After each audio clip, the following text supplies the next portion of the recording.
Good morning, everyone. Welcome to online Bible study at St. John's. For the next couple of weeks, we welcome Reverend Dr. Mike Berg from Wisconsin Lutheran College. He'll be presenting on Christian vocation, the masks of God. So, Dr. Berg. All right, thank you for having me. There is a handout that everybody should have. We may or may not follow it. It's mostly just a bunch of quotes from various theologians and then also some quotes from Scripture. And they do relate to each section that I'm using, and those online should be able to have that as well. And so it's more of a thing that you can hold on to, good quotes that I have found and that I have used for my own edification. So for the next 5 weeks, we're going to talk about the Lutheran doctrine of vocation and under the title Masks of God. And the way I kind of set this up is in terms of settings. So think of what a setting would be for human freedom or for spiritual warfare. That's what I mean by setting. Where does something take place? And the overarching theme would be that vocation is the setting for human flourishing, for human happiness, the highest good. And each of the 5 sections starts with that setting. So the first one will be the setting, vocation as the setting for spiritual warfare. The second one would be the setting for sanctification. That's what vocation is. That's where sanctification occurs. Vocation, the third one, is the setting for purpose. The fourth one, vocation is the setting for a wider liberality, human freedom. And then the fifth one, that vocation is the setting for shalom. And we'll explain shalom when we get to that point, but what we mean there is human flourishing. But there's also, my introduction will be the vocation as the setting for human potential, and then the conclusion, a short conclusion that vocation is also the setting for where evangelism occurs. But let's start with this, that we have great human potential. One of my most intriguing scriptural sections, I should say, the most intriguing to me, is the Tower of Babel account. If you remember that the people of earth were getting together and they built a city, and a part of that city was to build up this tower to reach into the heavens as if they actually could touch God. But what is fascinating about this story is that God, they're having a conversation about this, the Father, the Son, and the Spirit. They seem almost scared at humanity. And they say something like this: if this is what they can do, who knows what these people can accomplish? And so we must go down there and we must babble them. We must confuse their languages. And it strikes me that human potential is greater than what we realize. That if the Father, the Son, and the Spirit can say, wow, so should we. And so the power for evil that I personally possess is bone-chilling. It was not the tyrants who carried out the great genocides of our history in the human race, but regular people like me and like you. The potential that I have for evil is astoundingly great. It's bone-chilling. But the potential that I have for good and for greatness is also remarkable. And I'm not just talking about that we can go to the moon, but that the potential for unselfishness and love is equally as great, even in a broken world. And I think that sets the stage for us as we talk about vocation, that we were made for something very, very good, something very, very even great. I would go so far as to say epic, and we all need it. We were made for greatness, and we know it, and when we do not reach greatness, that becomes a problem for us. And that will be a theme that we'll have throughout the 5 weeks, but I do want to share with you a one-liner from a professor that I had. God chooses to need you. And you just stop and think about that. First of all, that's an oxymoron. How can you choose to need something, right? And that God would choose to need me is just backwards. Okay? God chooses to need you so that you are not a waste of space.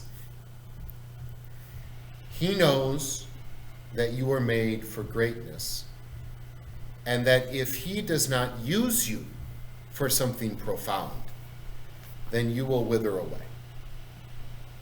So we have this situation where God has created what is great and big and beautiful, and has put us into this great and big and beautiful world for something great and big and beautiful. And if we don't reach that potential, we understand instinctively that something is missing. And so through the doctrine of vocation, we'll see God lifts us to a startling degree where we get that epicness that we were made for. Let me close this section with just a personal story. I'm the oldest of 6 children, and so when it came time for me to be a father, I was not scared in the sense of I didn't know what was coming. I wasn't that father who did not know how to hold a baby or didn't know how to change a diaper. I knew what was coming. But that did not make me confident. It actually made me petrified, because I knew what kind of patience it would take and what kind of love it would take, and I didn't have it.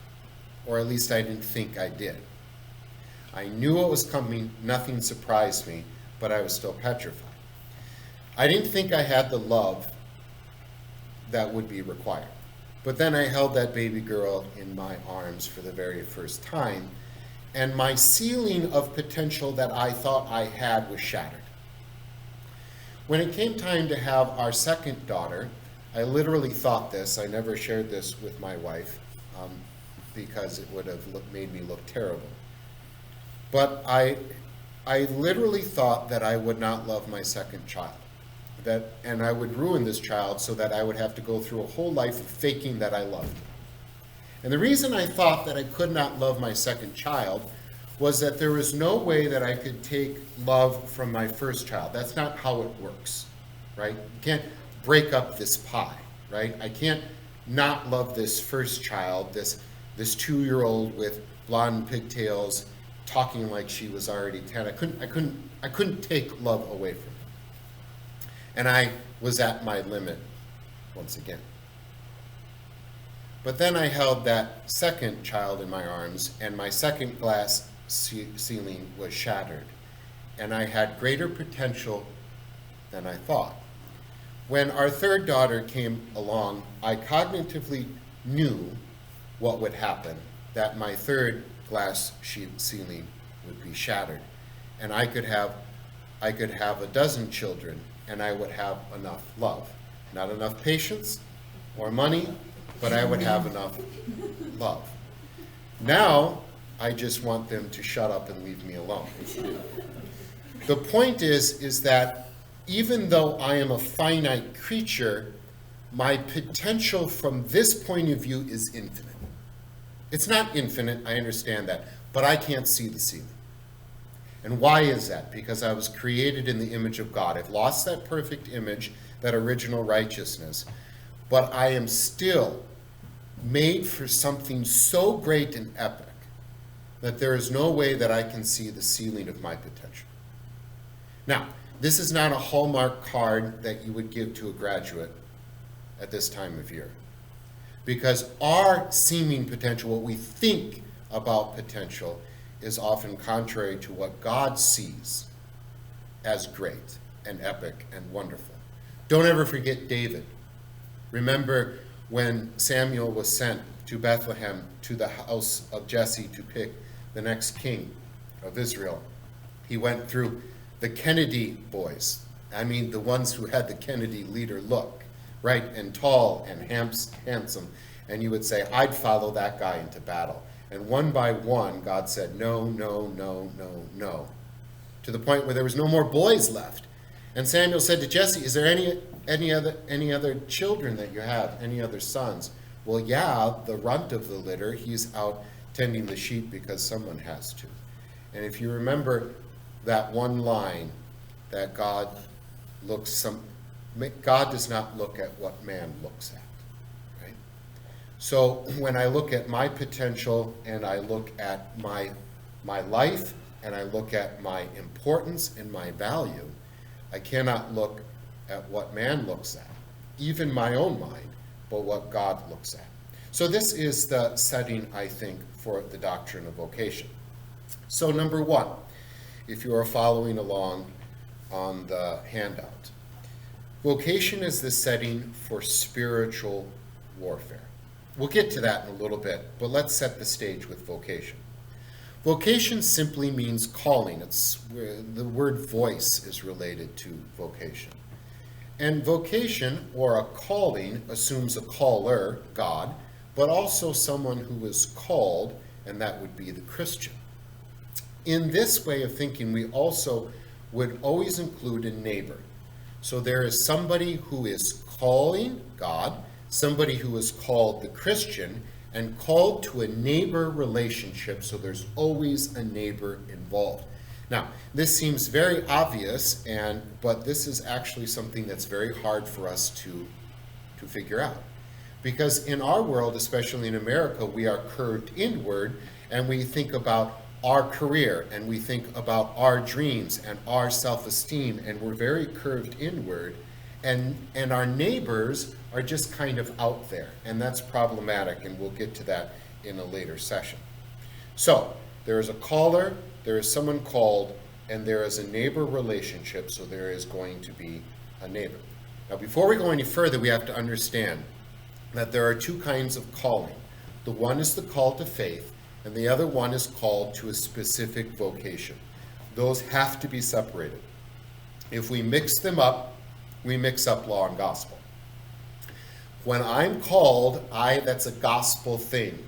I am called to believe, and the Holy Spirit comes into me, takes my dark heart, and puts life in it, puts faith in it. That has nothing to do with me being a father or a professor or a citizen of this state. That is my relationship with God. It's pure grace. After I'm called to this relationship with God, he sends me out in this calling to be, for me, father, to be husband, to be son, to be citizen, to be professor, to be pastor, all these different callings. That is much more of a law thing, right? And even though if I screw that up, and I do, that doesn't affect this calling over here, the gospel one, where I'm saved, and that's going to be super important. We'll get to that in a second. All right. Now, when we say the word vocation, we mean calling, as we said. But for still a Roman Catholic today, but especially so the whole church in the medieval age, when they heard the word calling or vocation, they would have limited that to being a priest, a monk, a nun, a bishop, clerical church work. You had a higher calling kind of thing, right? We still talk about that in that way today. And so if your Roman Catholic friend, if you would say vocation, they would automatically go to taking a vocation of being a priest, probably. So in the medieval society then, you basically had three estates. The one was the clergy estate, in which you had a special vocatio, calling, vocation. Then you had the noble estate, the people who were landowners, who were bishops, not necessarily bishops, but who were noblemen and women. And then you had the commoners. And in those three estates, although in Luther's time there was a growing middle class, you understood that you weren't going to shuffle. Like a commoner's not going to marry a noble person. And a commoner is not going to rise through the ranks and become a noble person because they don't have the right last name. They don't have the right pedigree. In fact, the only way you could switch estates or classes is if you gave up the vocation of being a family member and became a celibate monk or a celibate nun. You could go from one to another only by going from one into the clergy class. So there was no real social movement that was going on. And notice the classes were designed not even by monetary things, but by your last name, by your pedigree, by your family, by your ancestral history. is a very curved inward kind of thing. Now, when Martin Luther came around, he kind of exploded that. Now, he first exploded it by talking about justification. We'll get to that in a second. But he also reordered European society. And I don't think that's an exaggeration, that he reordered the Western world, and really the whole world, by breaking down these classes. It's not really what he intended, but it happened that way. So remember I said 3 estates, noble, commoner, and clergy estate. Luther's going to talk about 3 different estates. He's going to talk about a churchly estate, ecclesiastical estate. He's going to talk about a civil or political state. And then he is going to talk about the household estate. And that household in Latin is where we get the word economy. So don't just think household, but think about your jobs as well. Remember back then, most people, they're on a farm or they're the smith. Family and career are not separated like they are for us today, right? You didn't go away to work. You woke up and you were at work, right? And the family life and the work was all together. Think of a family farm today. So notice that these estates are not curved inward, but curved outward to society. There's a spiritual thing, right? There is the church. And each of you, by the way, have a calling within these 3 estates. So you could be just a person who is a member of a church, or you could be a pastor, or you could be the Sunday school teacher, or whatever. But you're involved in this, and it's outward looking towards the people in love. The political or civil estate, again, everybody is going to have a job. You may just be a regular citizen, or you may be the mayor of the town, a member of the town council, whatever it is, but you have a role to play. And then in the household estate, we may call it the economic estate, you have many callings. You could be mother, you could be father, you could be husband, you could be wife, you could be cousin. You could also be candlestick maker and ditch digger and lawyer and doctor and everything else, right? So when we think about categories of callings today, I think we should think about them in 4. That we have the civil one. What are you? You're a citizen of a particular city, state, a country, even the world. What does that mean? Who is my neighbor in that calling? Well, it's the government officials, but it's also literally your neighbors, right? It is the people around you, right, who are affected by how you vote and how you act as a citizen. You have then a family estate. Who are your neighbors? Well, they are your spouse, your children, your parents, your cousins, and on and on and on and on. What do you owe them in those relationships, right? Then you have what we might call the career estate, and that's kind of a catch-all, because not everybody has what we call traditionally a career. If you're a student, you still have a calling. Who are your neighbors? Well, your classmates and your teachers, and the people you're going to serve in a career someday who you have not yet met. Like it matters that the nursing student pays attention for that particular assignment, because 10 years from now, she's going to be in a situation where she needs that. So she's serving her neighbor by making sure she knows how to do that, whatever that case may be. And then you have your churchly estate. Every Christian is in a churchly vocation, whether it is a volunteer or somebody who just sits in the pews. Who are your neighbors in that situation? Now, one side note before we get further. Technically, vocation is restricted to Christians, although I think we can talk about it vaguely enough with our friends that we don't have to distinguish this. But if you are going to be called by God to a specific vocation, that means that you already have a relationship with God, that you have been called to faith. It doesn't make sense for an atheist lawyer to say, I have a call from God to be a lawyer.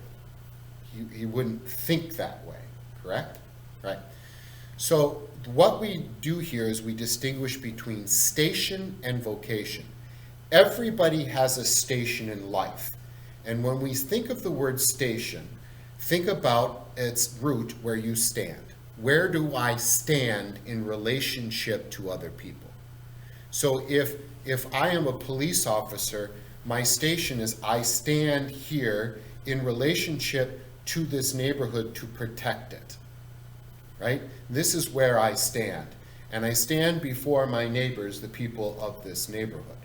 And notice that he can sin against vocation.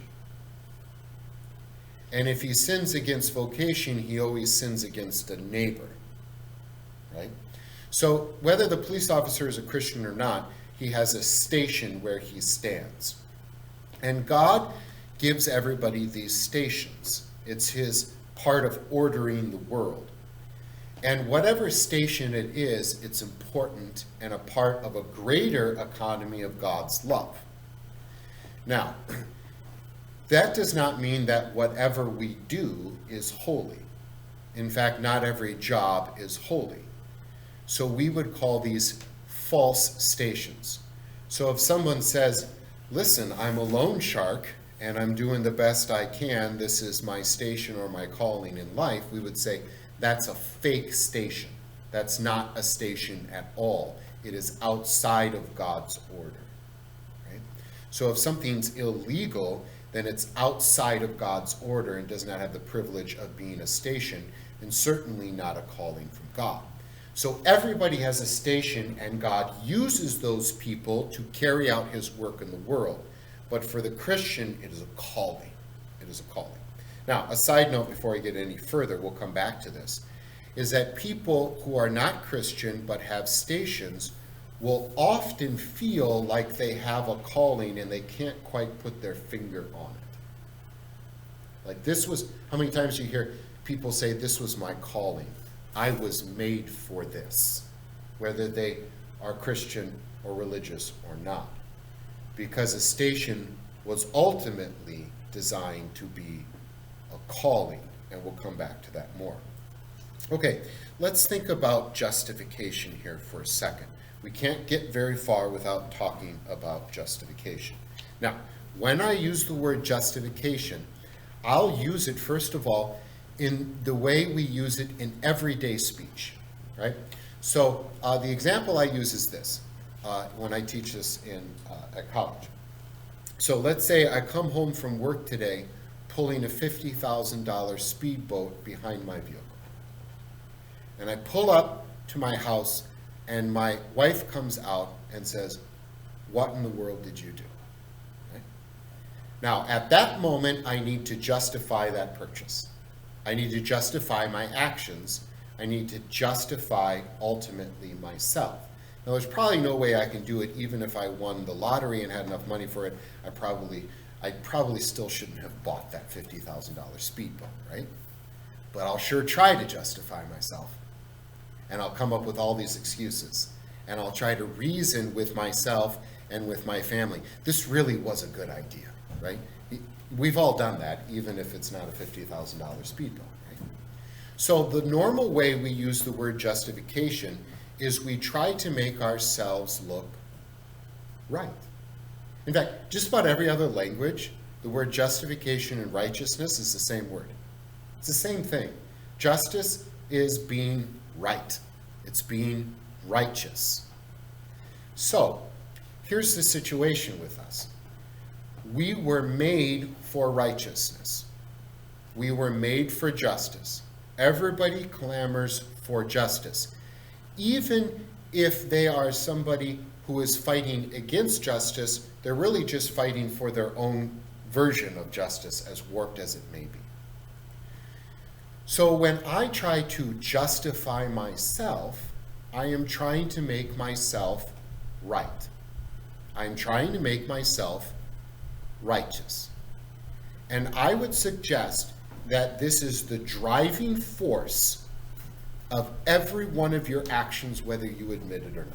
We talk about driving forces all the time. I think the most base one is our desire to be righteous.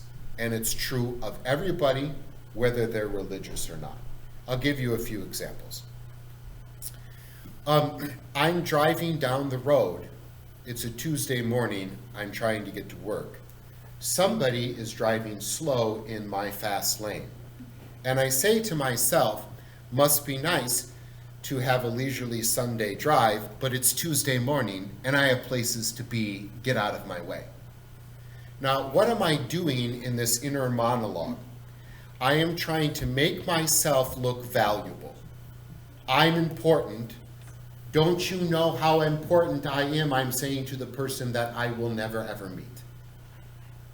That evening, I'm coming home from work.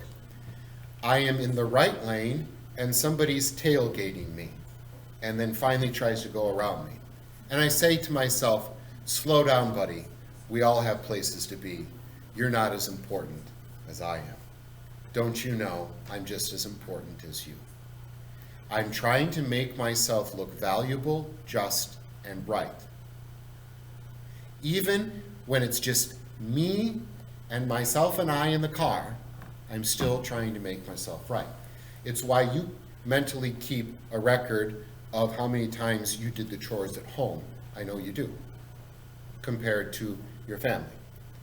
It is why 8th grade boys pretend like they don't care in school.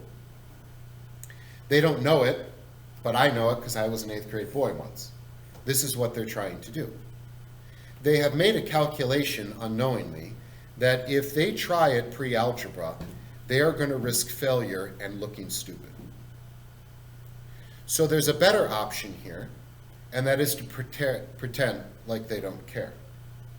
So when they get the D, they go, I don't really care. They care. Of course they do. Nobody wakes up and says, I hope people think I'm stupid today, right? And so in our warped mind, we try to pretend like we don't care about things we do, because when we risk that action, we risk failure and looking not valuable. It's also why 8th grade girls still inexplicably want the attention of those 8th grade boys, right? If you admit this, this is quite freeing when you finally admit this about yourself, that you're always trying to justify yourself. Now, before God, this is a dead end, right? Making excuses, which is a form of self-justification, right? I did this because my parents were bad. I did this because the government was terrible. I did this because the school failed me. It's all a form of self-justification. And when you and I do this, we're losing a sense of freedom, and we'll get to that in a little bit. But once you realize that this is what drives you and that you can be free from that, it's quite liberating, and here's how. First of all, this did not work in kindergarten. It's not going to work before God when you blame other people. So forget it. Quit telling God how good you were. Been in hospital rooms with people dying enough who should have known better, and they'll say something, I tried really hard, Pastor. I don't know if I was good enough.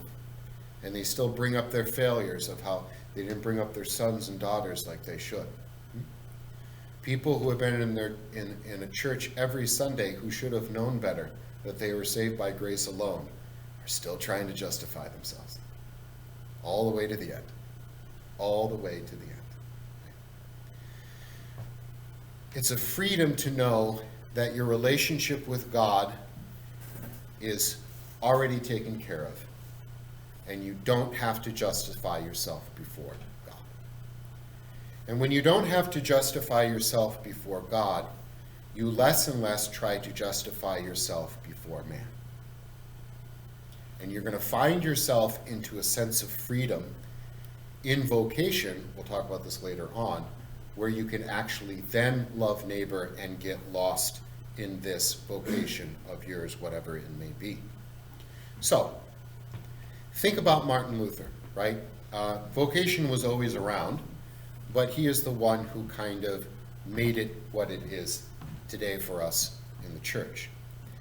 He is an Augustinian friar. We can call him a monk, if we think about the monastic system. He wasn't technically a monk, but he's a monk. And so he is doing the work of God. He was not cloistered away, but many monks were. And their job was to pray. They did other things, but their job was to pray. Every 3 hours to pray, and then to pray some more. And they were doing the work of God, maybe even on the behalf of those masses down there, the dish digger and the candlestick maker and the baker and the lawyer, who were in that murky thing of the physical world where they have sex and babies and have to deal with like the laws of the land and all that kind of gritty stuff. We are up here doing the work of God. But for Luther, he was terrified at this because he knew that he was not doing this perfectly. Who could? And so he got himself into this position where God became a monster to him because he could never pray in a pure way. He could never do the work of God in a pure way. There was always this nagging doubt that he wasn't perfect, and it was obvious to him that he wasn't.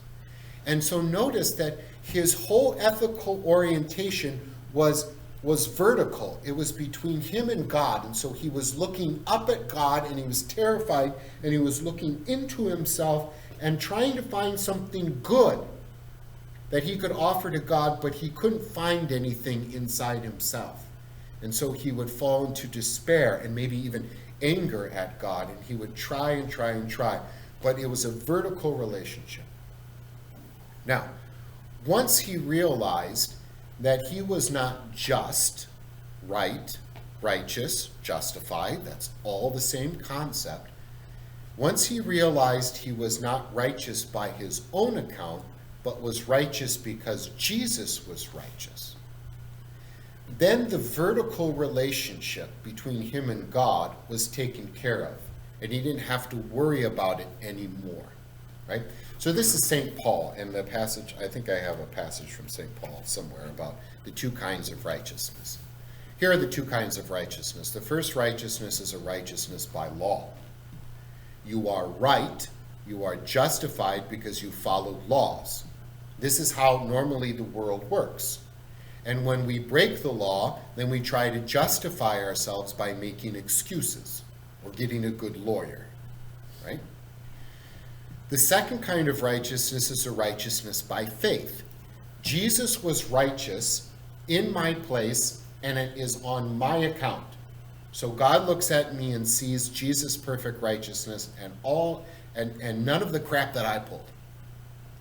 And I trust it by faith. I don't reject it, that is. So if I reject the righteousness by faith, then I'm in the system of righteousness by law.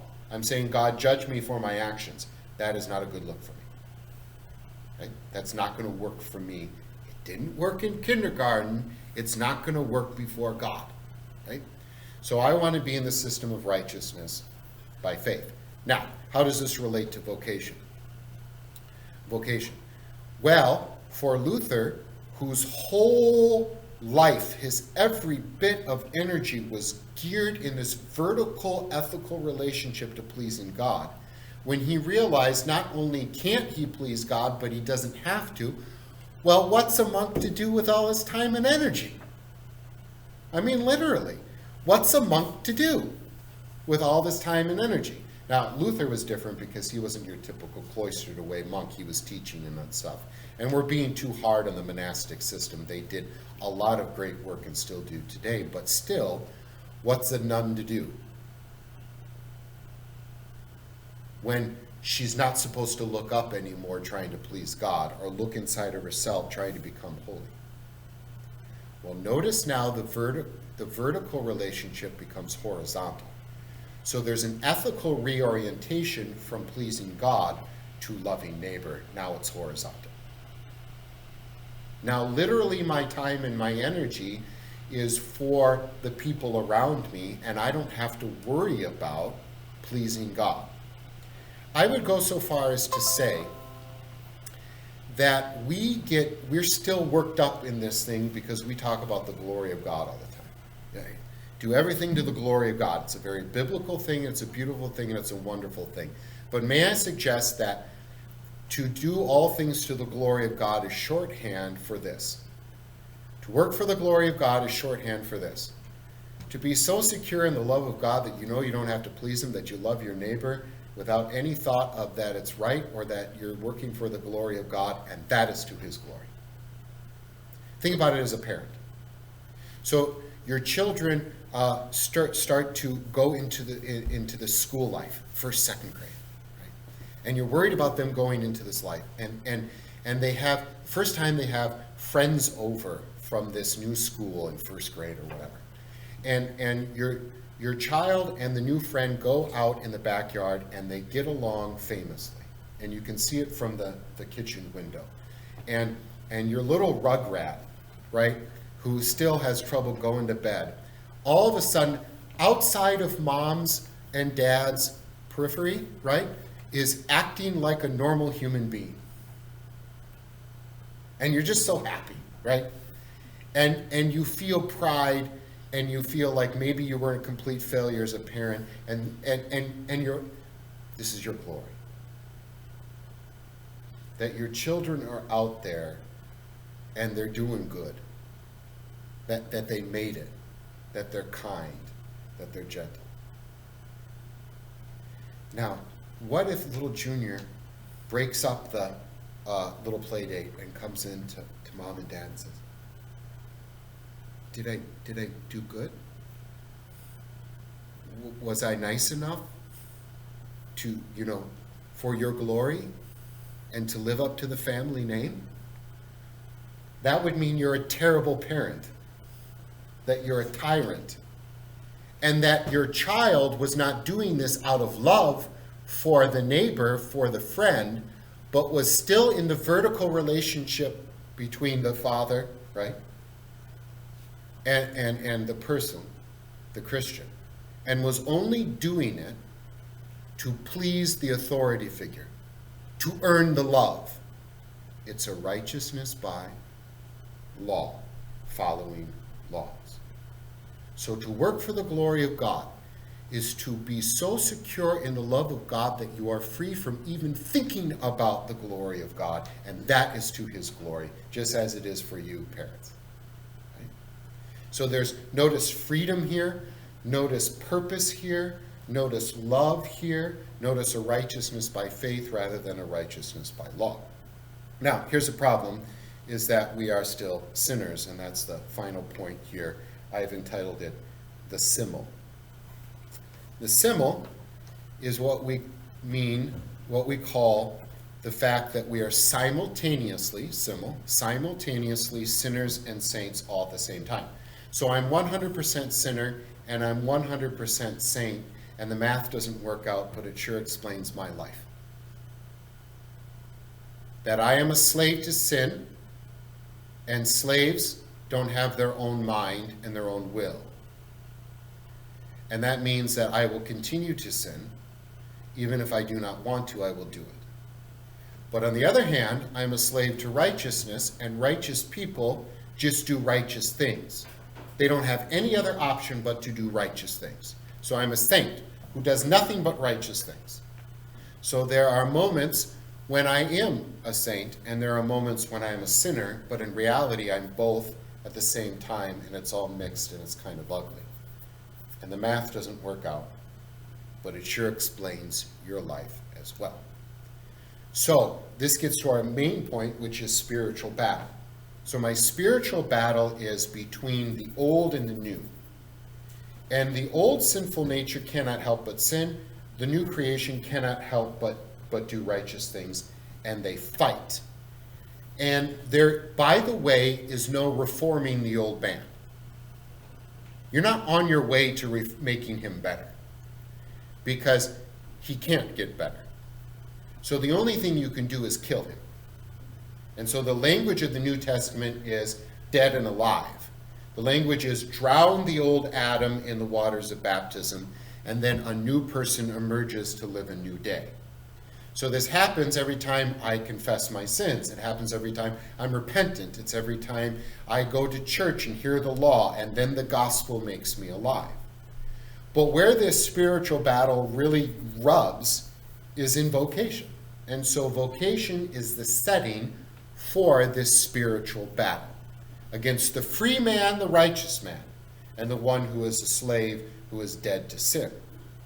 Now, when I go out into the world and I live for somebody else, I die to myself. So St. Paul says in Romans chapter 12 that we are living sacrifices. That's an oxymoron. How could a sacrifice be alive? Well, what he means is when you live for somebody else, you're dying to yourself. The old sinful nature dies and the new creation rises to love. So the perfect example is mother, right? Like a mother literally ages, right? Is dying for her children, right? Giving up of her body, not only that, but of her time and her energy and her sanity often, right? So you're dying for somebody else. Now the old man, the old sinful nature looks at neighbor and sees them as somebody who gets in the way. It's an annoyance, right? How many people annoy you right now, right? That is your old sinful nature who says that person is in my way. Or that person I will use for my own benefit. That person is a sinner. That person is dead. The new person, though, sees neighbor as a delight, right? As a delight.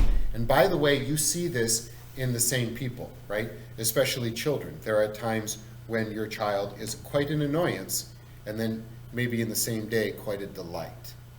Well, it's the same person. It's you, the sinner or the saint, dealing with that, right? But in vocation, in this particular example of being a parent who has the neighbor of a child, that's when those things rub. That's where spiritual warfare occurs. All right, I think this is a decent beginning to our course. We're going to get into specific things the next 4 weeks. How much time will we? We've got like 15. 15 minutes? Okay, so we can open it up to any questions or comments. If I don't hear any, that's fine. We have a very small group here, obviously. I will go back and talk about things. But if there's any comments or questions, I would entertain those right now.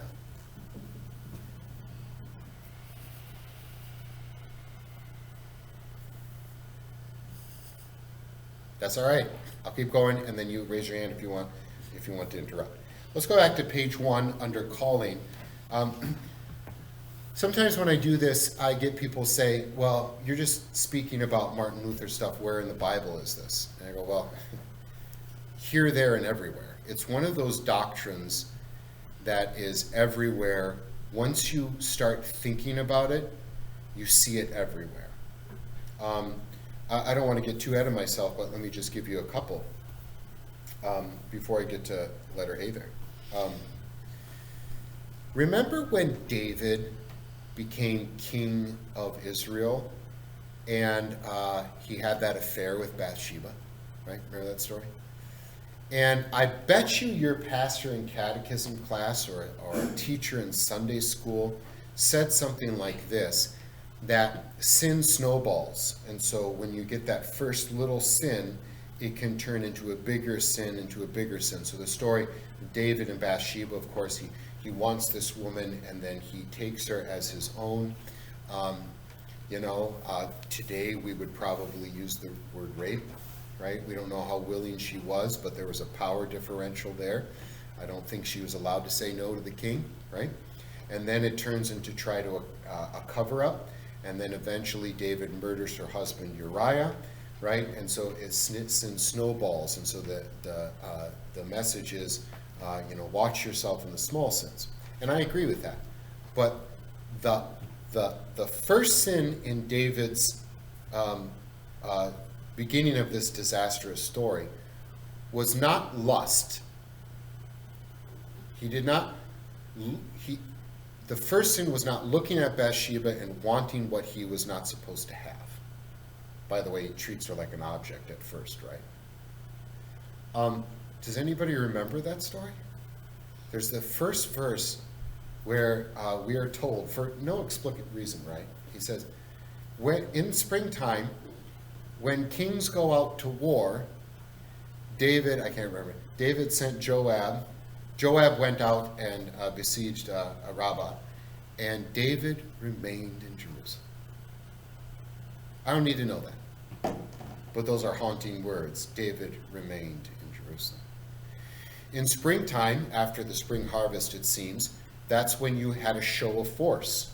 And if you didn't do that, then you were vulnerable as your little kingdom and you could be attacked. And the vocation of king was to protect his people. He sent his general, and he stayed at home with idle hands and idle lives. The first sin was he did not fulfill his vocation. Right? And I think there's a very deep lesson there for us, that we have a calling. Stay in your lane, do your job. Not to the point where we are limited, where we don't jump out and do things when we're called to, but we do our jobs. That's the most important thing. Okay, Ephesians chapter 2 probably is the best place to talk about vocation, and I printed that there for you. For it is by grace you have been saved through faith, and this not from yourselves. It is the gift of God, not by works, so that no one can boast.